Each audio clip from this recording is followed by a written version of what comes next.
37 to 32 through 44, because he saw this Roman Empire will rule until Christ's kingdom comes and destroys it. So nothing has changed throughout history as far as the power structure, and when we need permission, we have to go to Rome to attack one country or the next, just like the Jews had to go to Rome to kill Christ. Nothing has changed, just like Daniel says. And in the article it goes on to it says, Rome hides behind the cloth of the church and has always killed the Jews and uses them as bait. The Jesuits of the short road take on Jewish names as a cover, and or the Jews who swore an allegiance to Rome are called crypto-Jews. So everyone will be blamed on everything on them so they can turn around and kill the real Jews. And it says here, it's called the Hegelian dialectic process. Create the crisis, control both sides, then offer the solution, order out of chaos. Rome is hiding behind the synagogue church in disguise, and their goal is to round up all the real Jews and blame them for everything and kill them all, so the Lord will have none of his people to come home to. Also, Rome's goal is to blame the Esau Arabs for everything. For example, 9/11, to kill them all. Both Jews and Arabs will want peace, so they will clamor to have the Roman Pope to sit in the Temple Mount. So here we got the three groups of people that always wanted to control Israel, or Jerusalem. It's always been the Jews and the Arabs. That's what you see on the news all the time, these two factions fighting over the Temple Mount. But what's hiding in the wings is the Roman Church. Remember, they controlled that part of the world, the Temple Mount, for about 180 years, and then they were ran out by the Arabs. But here, the Jesuits are having the Jews and the Arabs fight among each other, so they can't stand each other and they want peace. And who are they going to go to for peace? Is the third party, the Roman Pope. And this is what's going to happen in the future to who's going to be able to occupy Solomon's rebuilt temple. Nothing has changed throughout history, that these three groups all wanted to control Jerusalem. It's called the Hegelian dialectic process. Rome will come out on top for a period of 3.5 years. Then the Lord will wreck Rome's plan and finally destroy the Holy Roman Empire, called the Fourth Reich. You need to study the history of the Dark Middle Ages to connect these dots. When Rome captured Jerusalem in the Middle Ages, they like to put their sun symbol of Baal on top of the Dome of the Rock, and here to occupy the holy site of Solomon's temple. And thus they have the sun symbol, which represents Sunday. And when Islam, the Arabs, kicked out the Catholic control of the Temple Mount, they put up their insignia. It's the representation of the moon. Thus we have Moon Day, Monday, Moon Day. So we have Sunday with the cross, Sunday, and then we have Moon Day. And so it's a battle over the Baal worship of Monday, Tuesday. They're all representation of the different pagan astrology planets, and that every day of the week. It all goes back to Babylon. Okay, 4 things are going to come out of World War III. These four kingdoms will be destroyed. First kingdom is going to be USA and America. They're going to be one entity destroyed. And then you got the Middle East, and Arabs is on the hit list of destruction. Then the Temple Mount is going to be destroyed, and the true followers of Israel will go into the Petras, like they did in the Old Testament, to flee from the wickedness.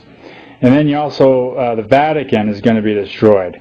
Now, the people of the world will feel badly for the Vatican is completely destroyed, and so the world will also clamor that the Vatican's purpose is to move to Jerusalem, the New Jerusalem, and rebuild Solomon's temple.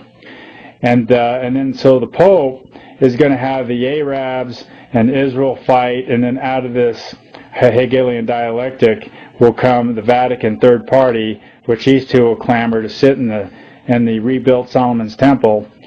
And here we're going to have the New World Order. It's going to be the headquarters. The New Jerusalem is going to be the headquarters of the New World Order, the Jesuit New World Order. I thought this was a good cartoon out of the newspaper, September 25th, 2006. Let me quote an ancient text too, "Judge not that ye be not judged." And this is Pope Benedict here over the critical comments of Islam, because they want to start this war on religions, World War III. And it's interesting, this cartoonist had the Spanish Inquisition, and he has his eyes closed, the Pope, and then it has the Holocaust in action, and here you have the Pope's ears being closed off, and then you have the pedophilia silence, and here you have what's going on in the church with his mouth covered. And here you see the atrocities throughout the ages as a continuation of what's going on now. And this was in the Daily Herald, Monday, September 25th, 2006. This is kind of a funny cartoon because 99% of the people are like these people right here. And this guy is warning the end is being completely ignored.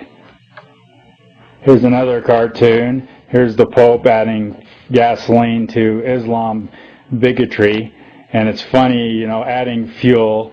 And so you can see here he is at the Bell Cross, and he's adding gasoline, and here we have cartoons telling us what's going on.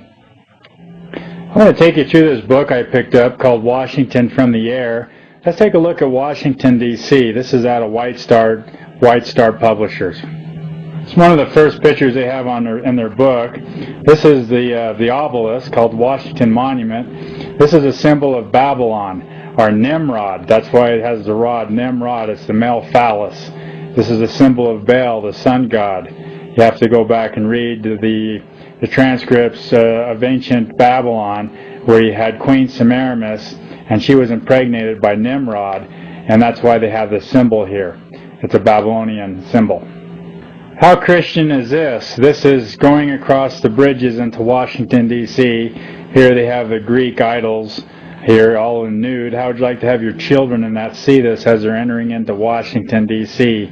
Obviously, Satan likes to incorporate each one of the kingdoms into the Greek kingdom into the Roman Empire kingdom, and so they incorporate all these old New World Order kingdoms into the next New World Order kingdom up. That's why you have all these symbolisms of paganism and nudity, and Easter with fertility, with the eggs and the rabbits, and everything like that. What kind of message is this sending to your children?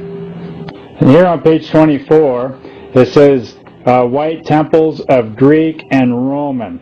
Where's the temple of God? It's always these pagan religious temples that they build there in Washington, D.C.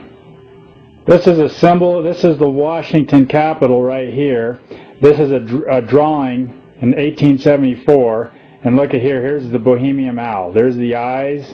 There's the body of the owl, and he's standing on top of the pyramid roads, which we'll show you another picture of. But there's the White House and the body of the owl of Bohemian. Here's a photograph on page 43, and here you see the Bohemian owl. There's the eyes, there's the Capitol, there's the body, and there's the pyramid road that this Bohemian owl is standing on. This picture was taken in 1939 picture, and there's the White House and the Bohemian owl and the pyramid road. Here in the book, page 76, here you see the emblems of the naked man and woman on the horseback crossing the bridge into Washington. And over here